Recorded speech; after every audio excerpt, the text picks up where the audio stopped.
Tonight is Toastmasters Sruthi, and her evaluator is Toastmasters John. Can you please read her objectives? Certainly. Thank you. The purpose of this project is for Sruthi to deliver a speech with awareness of intentional and unintentional body language, as well as learn, practice, and refine how she uses nonverbal communication when delivering a speech. Her speaking parameters are 5 to 7 minutes. Thank you.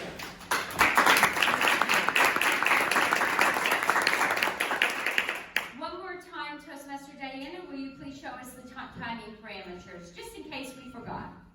All right, Sruthi, at 5 minutes, I will show you the green star. At 6 minutes, I will show you the yellow star.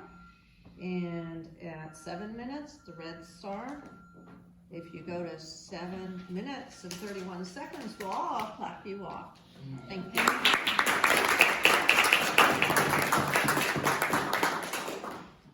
Toastmasters Sruthi is speaking from the Presentation Mastery and Pathways, Level 2, Effective Body Language.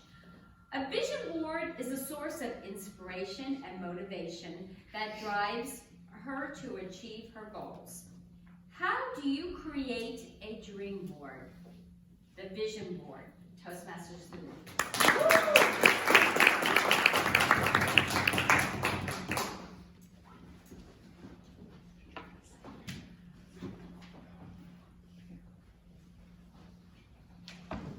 Good evening, fellow Toastmasters, and welcome to our guests. Every person in this world has a vision in their life. Today, I would like to share with you mine via my vision board. What is a vision board? A vision board is a compilation of pictures and affirmations of one's goals. The goals can be short-term goals or long-term goals. I created my vision board at the beginning of this year, and as you see, it contains 4 sections. Every morning when I wake up, I walk towards my vision board. I visualize me achieving those goals, and believe me, when I visualize myself achieving those goals, it makes me start my day with a bang. As you can see, my vision board has 4 sections. The first one is career, the second one is health, the third one is self-care, and finally family. Talking about career, I always wanted to remind myself that I have to embrace change. Coming out of my comfort zone and facing fears is a challenge. And every morning when I see that, I feel that I have to come out of my comfort zone, dive into the fear zone, move into the learning zone, and finally reach my growth zone. And I can do that only when I can self-develop myself and self-learn every day. There is a famous quote which says that no matter what your age is, you have to keep learning continuously every single day. It can be hobbies, news, entertainment, something which you love. Learn something. We all know how busy our lives are, and the technology is expanding and moving at a faster pace. Keep learning something new every day so that you guys can feel alive. Public speaking. You all know how much importance I give to public speaking. I always want to be a good orator and want to express my emotions and feelings clearly. As you can see, I have a DTM badge, of course, a long-term goal, a TEDx platform, and a girl addressing a wide range of audience. Every morning when I wake up, I feel I'm standing there addressing a wide range of audience, and it makes me feel so happy. My second section is health. We all know how important fitness is, yet we sometimes neglect. Exercise, some kind of fitness like exercise, yoga, incorporating into our daily lives is very important. It releases hormones called endorphins and it makes you feel happy by boosting your energy. Try to incorporate at least 30 minutes of exercise into your lifestyle, and believe me, you will feel more fit and happy. Drinking water. Research says that we have to drink at least 8 glasses of water per day to keep ourselves hydrated. Toastmaster Claudia, how many glasses of water do you drink per day?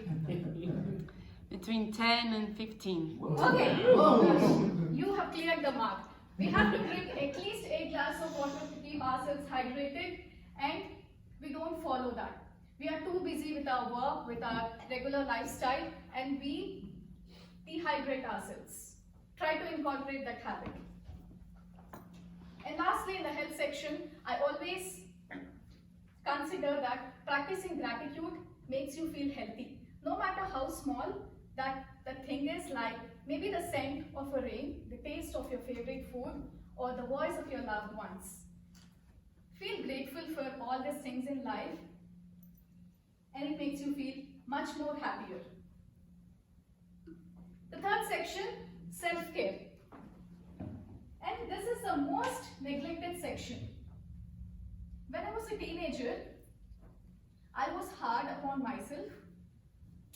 I had braces on my teeth. I thought I don't look beautiful. I am short.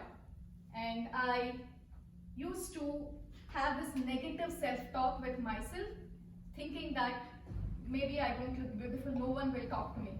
And I have done this continuously for 5 years. And imagine every day you having this self-talk that you are not beautiful, no one will look upon you. And I never shared it with any of my friends or parents, but it was something that I had within myself. Slowly and steadily, I read books, I concentrated on motivational books, and I understood the importance of loving yourself. When you love yourself, you will feel more beautiful. And remind to celebrate the small things that you have in life, no matter how small your victories are. And in our busy lives, we all are very busy with social media. YouTube, Facebook, Instagram, Snapchat, Netflix, Amazon. And do we have time for ourselves? And I love this quote which says, put down your phone and pick up your life. Spend time in nature. Have that me time with yourself. Try mindfulness. The last section is family. I take my career very seriously. Sometimes a little too seriously, that I lose the balance between work and life. And the balance, the work-life balance is out. I have to remind myself constantly that a job is a job. It should not define your happiness. You work to live, but not live to work. And you might find it silly, but decluttering home, I really wanted to emphasize that. I always think that I have to get rid of unwanted stuff in my house, and decluttering your home and getting rid of unwanted stuff translates to a clean mind and a peaceful mind. And as you can see, I have some pictures with my husband, my family, where I wrote a small quote where it says, happiness is a choice. I remind myself every morning, and it makes me feel really happy. Those are the 4 sections that I have, and you all must be wondering what are those little notes I have at the bottom. I would call them treasures. These are given to me by our fellow Toastmasters every time they felt that I have done a good job when I spoke during my speeches. The first one was from Sherry in July this year, and she wrote a note saying, I love listening to you speak, and it's a gift. And the second one was from one of our past guests, and I was very nervous during table topics, and he mentioned at the last that don't lose your smile, it's great. These little things inspire me and motivates me. That's about my vision board and my life. How do you think your vision board is? Toastmasters.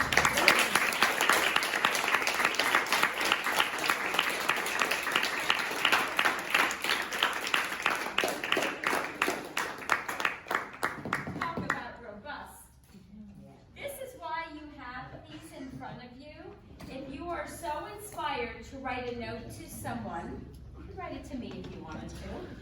Write it to someone just because it makes a difference in their life. Or you can write a note to yourself, take it home. Our second evaluator evaluating Toastmaster Shruthi's speech will be Toastmaster Jean Marone. Please help me welcome Toastmaster Jean.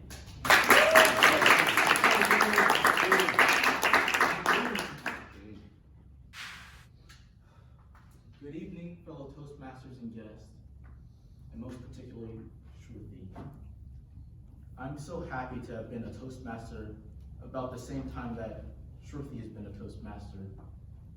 There was one meeting where you were actual Toastmaster of the evening, and you brought up a diagram of comfort zone, and it was like concentric circles and trying to push out your comfort zone.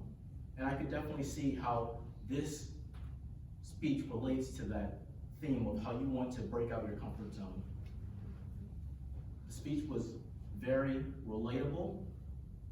You had a very well-organized speech, 4 points, talking about family, self-care, health, and just one more. Yes, career. All of them talking about what has happened in your life. You brought up points that I don't know if you had intended to come out, but you did. About when you were younger, you weren't sure if people were going to like you or not. And I thought that was very, very nice of you to share that to the audience.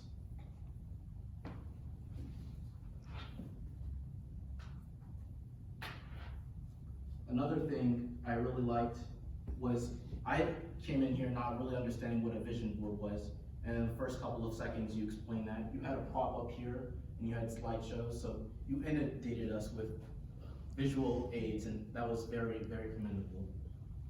I also liked how you went up, as far as your movement went up and asked Claudia a question to engage one of the members of the audience. And I'm really surprised of her response, but that's... I'm thirsty. Some things that I think you could improve on, and I think you certainly do way better than I do. I stare at the ground all the time, but you were definitely looking above, and you were looking at audience over here, but there was some pacing issue where it was moving back, side to side, that was unintentional. Another thing I thought that you could have done to improve is, I think you had some hand gestures that you were trying to put in that if you put down the remote or had someone else control it, that it would have been a lot more better for you. But overall, I thought it was a very well prepared speech. I really enjoyed it. I'd like to see more. Thank you.